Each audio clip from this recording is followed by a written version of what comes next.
Thank you for all being here on time. You followed the entering routine perfectly.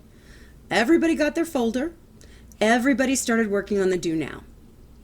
Since it looks like everybody is about finished with that do now, we're going to pause and start something new.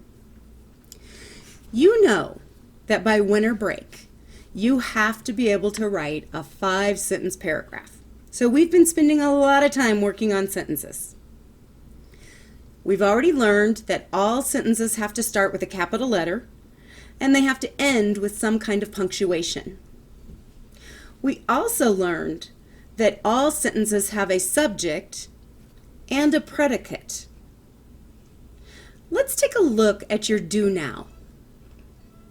On those 2 sentences, I was watching you as you were working, and it looked to me like you all were able to capitalize all the first words.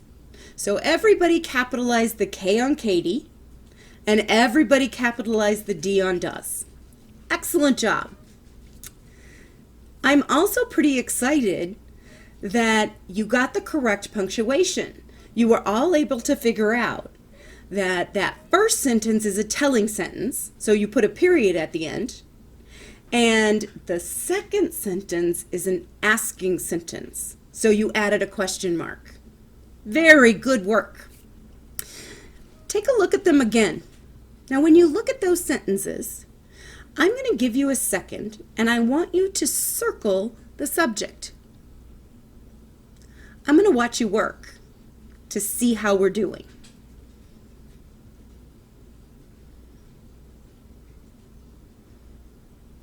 Oh, that's so excellent! First, everybody circled the word Katie in the first sentence because that's the subject. In the second sentence, it's a little bit trickier because it's an asking sentence. The subject wasn't the first word. The subject in that one was Stephen, and you all were able to get that too. Perfect! Now we're going to underline the predicate in each one, and I'm going to watch.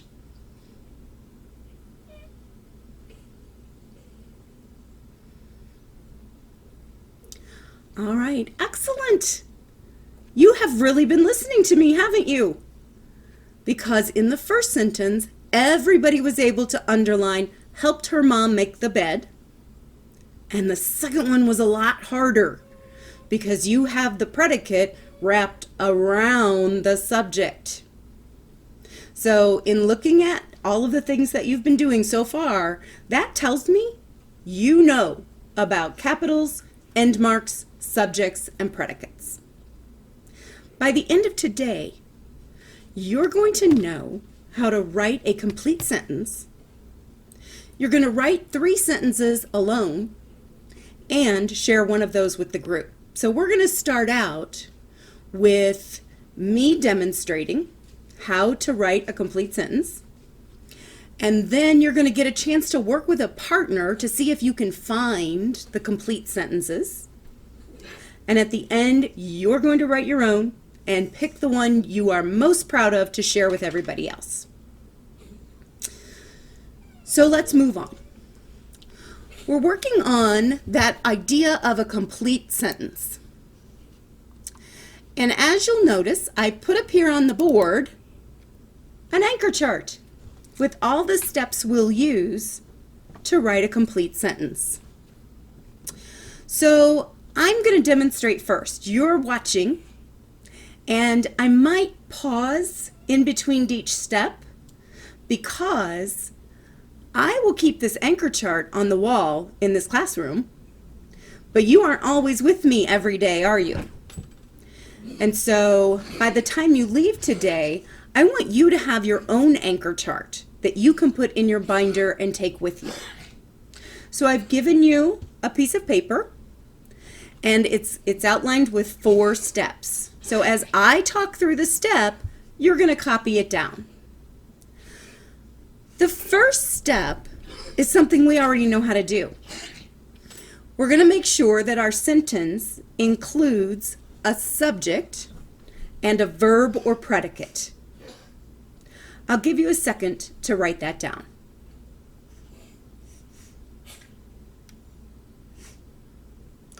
The second step is to use a capital letter in the first word of a sentence. We know that too. So go ahead and write that one down. When you're done writing number 2, put your pencil down for a minute.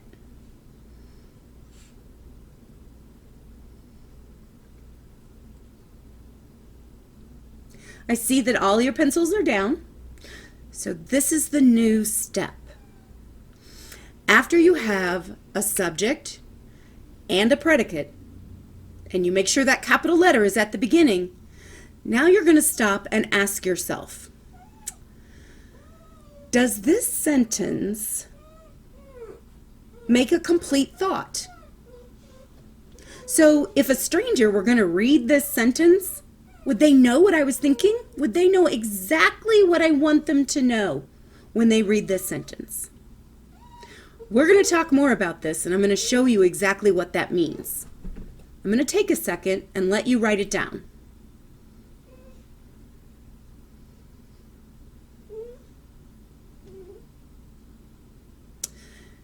Now you can go ahead and do number 4, because that's something we already know. We're going to end that sentence with a period or some other kind of punctuation, depending on what kind of sentence it is.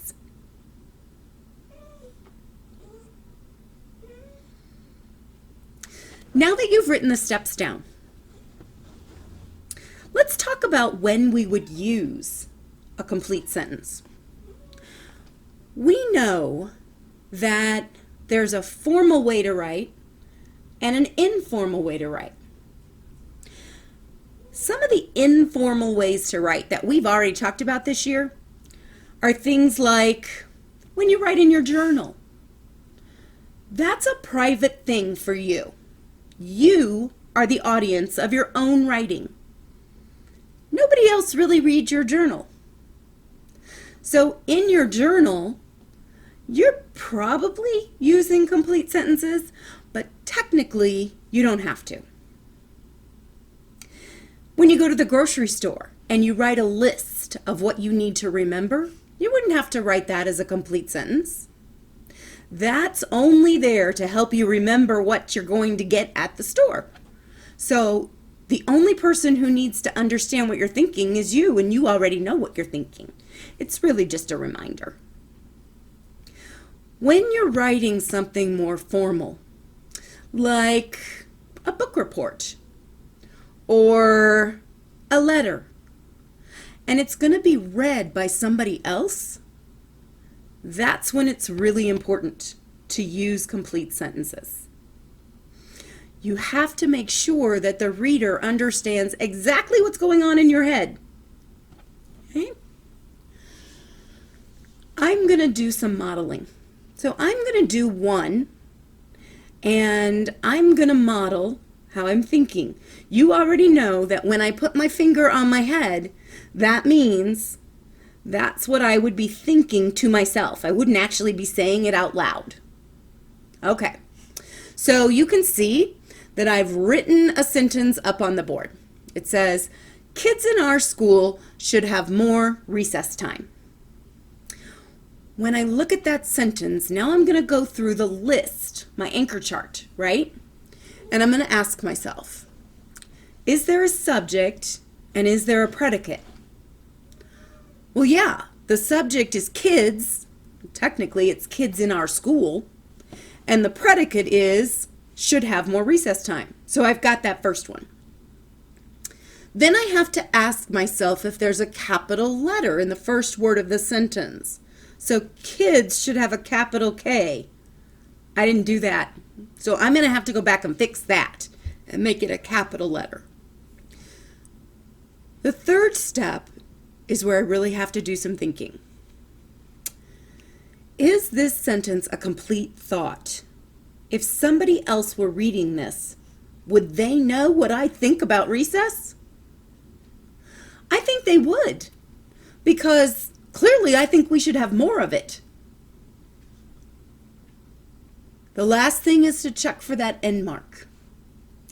This is a telling sentence, so I needed to put a period there and I didn't, so I'm going to have to fix that one too. Now we're going to do another one. And this time, I'd like for you to tell me what I should be doing next. So you can see the sentence that I put on the board. Dogs are the most popular. What is the first step? What should I do first? That's right. I am going to check to make sure there is a subject and a verb. So let's do that. Is there a subject? There is. Good job. Dogs is the subject. I like how you were able to just quickly come up with that and you know exactly what the sentence is about. Is there a predicate? Technically, yes, you're right, there is. Are the most popular. Now, what do I do after that? I've got a subject and a verb. Yeah, now I need to check for that capital letter. Do I have a capital letter at the beginning? I do. Yeah, that D is capitalized. The third one is that hard one, the new one that we're introducing today. What do? You have to think really, really hard. Is it a complete thought? So, if a stranger came in here right now and read this sentence, would they know what I'm saying? I think you're right. They wouldn't really know. Because what I wanted to say was, dogs are the most popular pets in America. If I don't add pets in America, then that stranger would not have any idea what I'm talking about related to dogs. The last thing to do is for me to check that end mark. I think I have a period at the end, right? Okay, so we're good. Now it's going to be your turn to practice with a partner. So I'm going to remind you to refer back to either my anchor chart or the steps you wrote on your own paper. I'm going to show you 4 sentences. And I want you and your partner to decide which ones are complete sentences. I'm going to give you about 5 minutes to work on this. And while you're working, I'm going to be watching what you're doing. And I'm going to be using that lean in strategy. Do you remember what that is? That means I'm just going to be leaning in and listening to your conversation. And if I have something to add, I'll say it. If I don't, I'm just going to lean out and go to the next person. What questions do you have before you and your partner start working? Excellent. Go ahead and get started. These are the 4 sentences.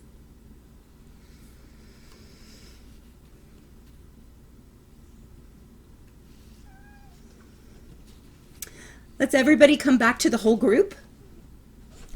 First, I want to thank you for working so well with your partners. I could see you all talking with each other. I saw you using your chart to help you. Great work. As I was watching, it seemed like you guys were figuring out which ones are the complete sentences. So I'm going to have everybody all at once. There were 4 sentences. First, I want you to hold up the number of the first sentence that was correct, that was a complete sentence. Yay! Everyone's holding up 1. Number 1 was a complete sentence. There was 1 more. Which one was it? Yes, it was 4. Number 4 was a complete sentence also. If I went back to number 2, the school lunch today is pizza.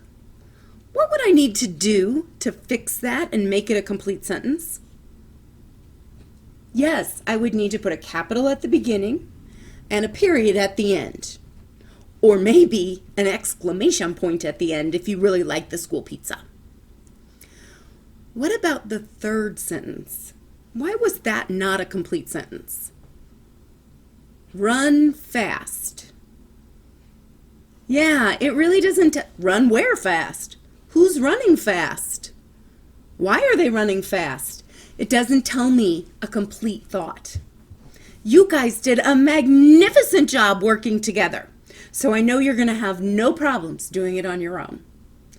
I'm going to give you about 5 minutes to write your own complete sentences.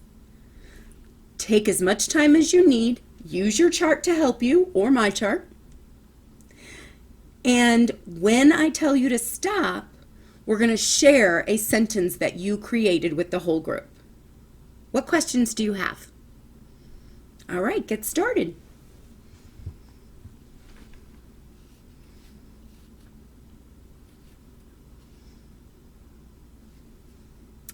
It looks like everyone has at least one sentence done.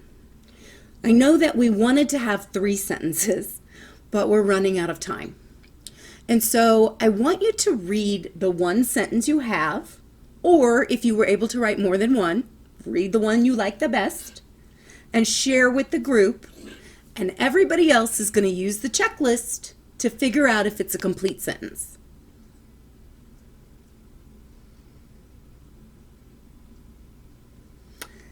Everyone was able to write a complete sentence. I'm so proud of you today. So what we did, remember at the beginning I told you that by the end you'd be able to write a complete sentence and that you'd be able to write 3 on your own and share one with the group. Well, Mrs. Dempsey had to kind of adjust a little bit because I was running out of time, and yet everyone was able to write a complete sentence, and most importantly, I saw you using your checklist to help you. So when you go back to your Gen Ed class, you're going to want to make sure that you have that checklist with you, and anytime you have to write a sentence, pull it out to help. When you think about today, what was something big you learned today? I want you each to take a sticky note and write down one thing you learned today that you think is going to help you be a better writer. Tomorrow, we're going to go ahead and move forward. Keep working with sentences, but we're going to try to make those complete sentences more interesting and more exciting for the reader. When you finished your sticky note, go ahead and leave it on the table. Put your folder back where it belongs, and then you can walk back to class.